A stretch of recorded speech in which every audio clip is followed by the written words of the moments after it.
Halo semuanya, pada video kali ini saya akan menjelaskan mengenai project AFL platform, yaitu Flutter dan juga CI yang sudah saya kerjakan. Nah, di bagian sini pertama kita di bagian PHP sama admin, kita lakukan import terlebih dahulu. Di bagian sini kita import file SQL yang sudah disediakan, yaitu db_res_api.sql.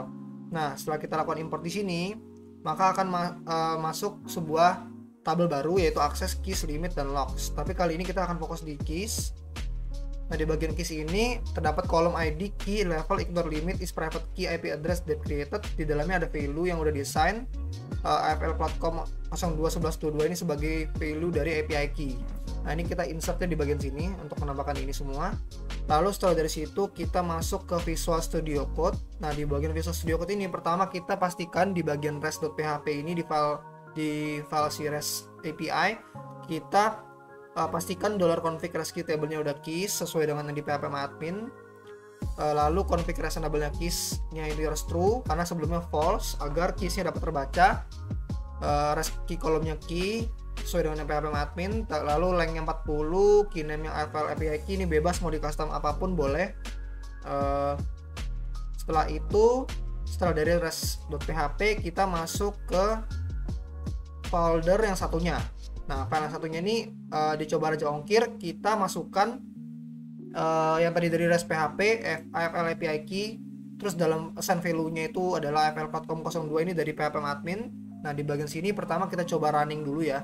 Ini pertama kita coba comment untuk mengetahui hasilnya apa nanti. Kalau di comment ini dia pasti berbeda dengan yang tidak di comment. Nah, kita running dulu. Di sini kita running, kita coba running dulu, kita tunggu sebentar. Di sini saya menggunakan emulator berupa Pfizer ya di sini ya, dari HP saya sendiri. Kita coba running Gradle Task Assemble Debug, kita tunggu sebentar.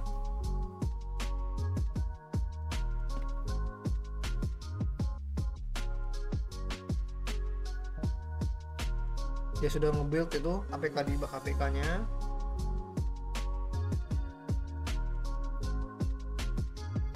Nah, dia sudah masuk akhirnya ke aplikasi coba raja ongkir. Di bagian sini dia akan melakukan handle initial URI call dan no initial URI karena memang linknya kita belum verifikasi akun ya. Nanti di email kita masukkan emailnya dulu di sini. Email saya sendiri, lalu kita lakukan send. Nah, di sini dia akan muncul exception has occurred. Type error, type null is not a subtype of type string. Karena di sini kan tadi kita komen value API key-nya, jadi dia di sini di bagian bawah di bak konsol terdapat status false error invalid API key karena dia masih kosong, dia nggak terbaca. Nah, terus kita balik lagi nih ke email service, coba kita komennya kita hilangin. Nah, kalau udah kita hilangin, kita lakukan hot reload lagi di sini, hot restart. Nah, setelah kita lakukan hot restart, kita masukkan email lagi di sini. Kita lakukan send. Nah, maka email berhasil dikirimkan. Silakan periksa inbox email Anda. Lalu kita ke Gmail, kita refresh. Nah, akan muncul di sini Raja Ongkir, masuk emailnya. Selamat bergabung di Raja Ongkir, terima kasih telah mendaftar. Kita verifikasi akun, maka akan muncul pop up di sini mau buka dengan aplikasi atau lewat browser Chrome. Kita buka dengan aplikasi, coba Raja Ongkir. Nah, maka dia akan di sini akan muncul handle initial URI called, lalu dia mendapatkan initial URI-nya yaitu dari link daily.ngantempty.com/mahasiswa. Nah, maka di sini masuk ke congratulation page. Nah, ini di mana ngaturnya? Ini pertama kita cek dulu di bagian Android manifest.xml. Nah, di bagian sini itu kita tambahkan intent filter dari sini. Yang ini. Nah, ini gunanya buat apa sih yang Android name default browsable ini? Gunanya buat munculin pop-up tadi yang apakah dibuka lewat aplikasi atau lewat browser berupa Chrome. Nah, terus untuk linknya sendiri kita atur di sini. Datanya ini HTTPS, Android SIM-nya, hostnya daily.ngantempty.com, path prefix/mahasiswa. Nah, terus gimana cara tadi dia pas diklik verifikasi akun, dia bisa langsung pindah ke congratulation. Nah, ini kita di bagian email server, di bagian yang file si REST API-nya, jangan lupa di bagian mahasiswa.php kita masukkan link tadi ke dalam ahref. Di sini kita masukkan, maka nanti dia akan mengarahkan langsung ke sini. Nah, terus congratulation page ini ada di mana? Congratulation page ini ada di file coba jongkir di bagian sini, kita lihat. Nah, di bagian sini saya sudah buat congrats page yang isinya ya ini sama congratulation dan You have done your cloud computing AFL. Nah, terus yang mengatur link pengiriman linknya tuh bagaimana? Itu ada di bagian mail to .dart. Ini di bagian sini nih. Nah, di bagian mail to .dart ini pertama kita inisialisasi dulu di sini seperti yang sudah dibuat nih. Ada boolean value sama dengan false, Yuri initial Yuri dan kawan-kawan. Lalu di sini ada pertama ada void handle incoming links. Ini bedanya apa dengan yang ada di bawah ini, future void handle initial Yuri? Yang pertama ini adalah untuk Android launch mode single task.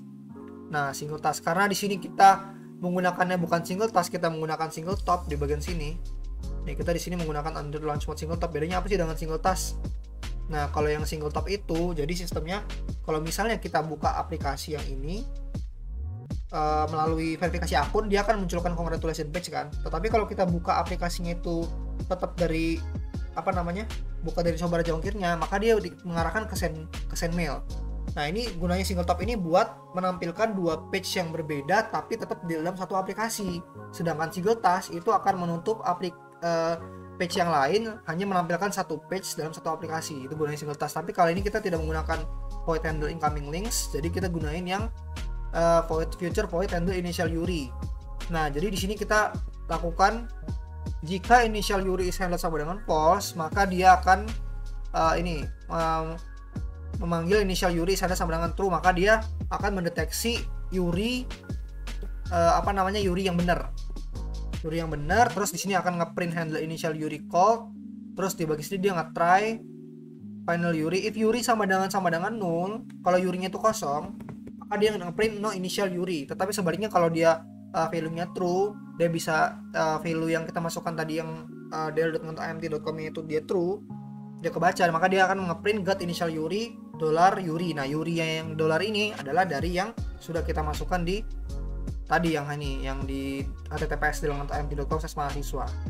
Nah, terus kalau dia gagal, dia akan nge-print failed to get initial Yuri.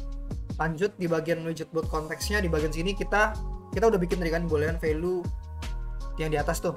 Boolean value nih sama dengan false. Nah, kalau boolean if value tidak sama dengan true, kalau dia false, maka dia akan manggil function yang ada di atas yang udah kita bikin handle initial Yuri.